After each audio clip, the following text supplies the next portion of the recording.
Hey, what's up guys? It's Charlie from Lantern Crew. I'm here at Salvation Mountain showing off my Viking quick release 32 liter Darkin bags. So these Viking bags are actually sitting on my custom 2021 Harley Fat Bob.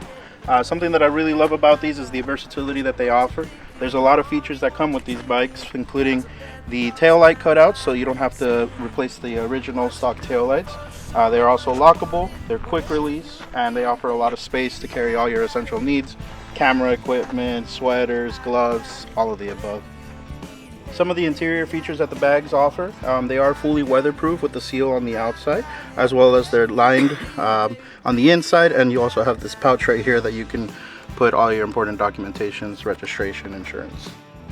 Another benefit to these bags is that the installation process is extremely easy. I'm going to show you guys the bracket once we remove this and then take the bags off.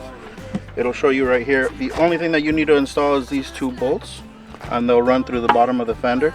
From there, everything's already installed on the bag. All you have to do is just attach it. Once you line everything up and then put down on this, once you hear that click, then you'll be good to go.